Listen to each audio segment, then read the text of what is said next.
Welcome to Manchester. Today we're doing the £5 food challenge. So breakfast, lunch and dinner, eating out for £5 a person. We've done this challenge all around the world, but we've never done it in the UK before. And we're in Manchester, which is our hometown. So in theory, this should be the easiest place to do it. There are only two rules to the £5 food challenge. You can't go back to the same place twice and you can't go to supermarkets. So Tesco's off the cards. Right, do you think it's possible today? No, I actually do not think this is possible. Well, I don't like the negative attitude, so yeah, let's switch that around. Right, do you think it's possible today? Yes, it is possible, because anything in this life is possible, and always believe in yourself, because dreams can come true. So we're on the hunt for breakfast, stop number one. What we've done is we've come to the student area, because student areas are known for being a little bit cheaper than other areas. That's our theory. Let's try and find some breakfast. We're still on the hunt. Everything was a little bit too expensive in there, so we're gonna have to continue the search. So we're in Hatch now. Again, we thought this was a bit of a cheap eat sort of place, street food market sort of idea. Everything is a little bit too expensive. Breakfast should be the cheapest meal of the day. You need to get off to a good start, have a cheap breakfast, and you've got more to play with. It's not going well. We're in the northern quarter and we found a place called Lost Cat where the whole brunch menu is under £2.50.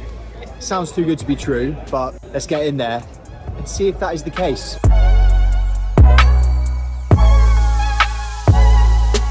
Can I just get two of the breakfast bagels, please? Brown sauce or ketchup with that one? We'll do one with each. This feels like, when people have been walking through the desert and they think they see a can of Coca-Cola, but it's not real. That is what this is like. How can a breakfast be this affordable? The whole menu was under £3. Oh, they are so cute. So we've got these two breakfast bagels for £1 each, which is crazy. One of them has brown sauce, one of them has red sauce. They're very small, but very cute, and just what we need right now. Is it good? It's bite-sized, it's quite small. I think if you were ordering this and thought it was a normal sized bagel, you might be disappointed, but this, for me, is perfect. And it's just cute. The concept of this place is that they get people in with cheap food and then you pay for drinks. But we've only bought the cheap food. Smart. Extremely good deal. We're in Lost Cat.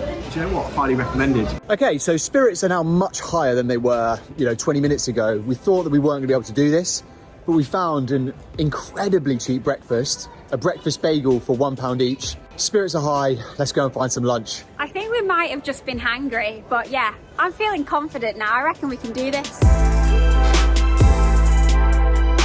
This area is Spinningfields in Manchester, and if you've got a bigger budget than us, then it's a great place to come for dinner and drinks. So many places to choose from. Oast House for the best kebabs and Australasia for incredible seafood. Manchester's famous for chippy teas, it's famous for pies, Eccles cakes, mushy peas, loads of different Manchester foods. So hopefully if we can tick just a couple of those Manchester delicacies off today, I feel like we've done the city proud and, it's a showcase of great northern food.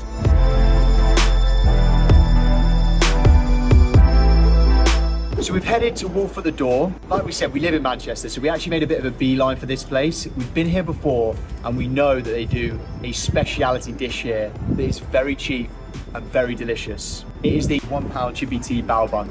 Carbs on carbs on carbs on carbs. So we've got chips on a bao bun with curry sauce. And chips and curry sauce is famous in the north, especially in Manchester. I reckon you could put curry sauce on anything and it would taste pretty good. Oh yeah, that is unreal. It's like a chippy barm cake, but like a modern day take on it, basically. That is sensational. Yeah? That is like better than any Michelin star dish that you would try. Wow, that's a rather big claim. It's actually amazing. Somebody get this dish a Michelin star because it is an icon. The northern quarter seems to have been the home of cheap food in Manchester so far. We spent £1 on a breakfast bagel at Lost Cat. We spent £1 on a chippy tea bao bun at Wolf on the Door. What started off as a very slow £5 food challenge day has actually accelerated rapidly like Lewis Hamilton. So we're in Chinatown, which is one of my favourite parts in Manchester, and here's two facts for you. It is the second biggest Chinatown in the UK, and it is the third biggest Chinatown in the whole of Europe. you're looking for good food and cool shops, then come and check this place out. Manchester street art is the best in the whole of the UK. Bristol, move over. Manchester is where it's at. Everywhere you look, there is murals like this. You name it, Manchester's got it. If you're looking for some great photography accounts of Manchester to follow, then this is our Manchester.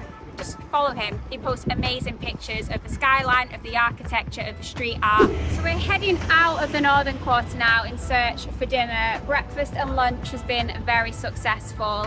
We're outside Mackimare, which is a food court basically in Manchester. It has everything from pizzas, Thai food, fried chicken, but the prices, they're high.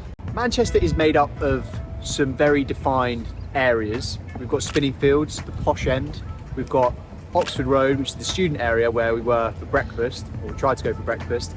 The northern quarter, the hipster, the Shoreditch of Manchester. And now we're in Ancoats, which is the up and coming old mill area of Manchester.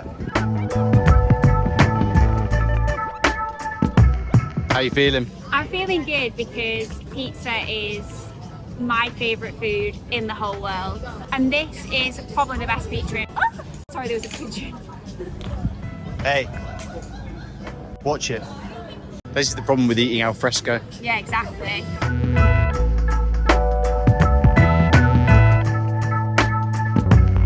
Fold it like a New Yorker. Rudy's Pizza is the best in Manchester, in my humble opinion. Dinner is served. That is so good. Makes me want to dance. Wow. It's just a taste sensation. We're sharing this pizza. It's absolutely massive. Hopefully this hasn't broken the bank. We'll have to wait until the bill comes to see. Pump, pump. So it's time to reveal whether or not we managed to complete the £5 food challenge here in Manchester today. And we are shocked to say that our pizza just cost £5.90, which means That we managed to complete the £5 food challenge. we have completed the £5 food challenge with 10 pence to spare. When we started off today, we thought we've got home advantage. We know Manchester quite well. Did we think we'd be able to do it? We thought it was going to be impossible. But we've managed to spend £1 each on breakfast with our breakfast bagels. We spent £1 each on our chippy tea bao buns for lunch at Wolf on the Door. And then we got a bargain. We had a £5.90 Rudy's Pizza. In total, we spent £9.90 between the two of us. So there you have it. We have successfully completed the £5 breakfast, lunch and dinner challenge. The first time ever in the UK. This is monumental. The crowds will be screaming. Anyway, you can find affordable food wherever you are in the world, whether it's in the UK, whether it's in Asia, whether it's in Europe. There's always cheap eats to be found, and that's what this video is about. See you next time.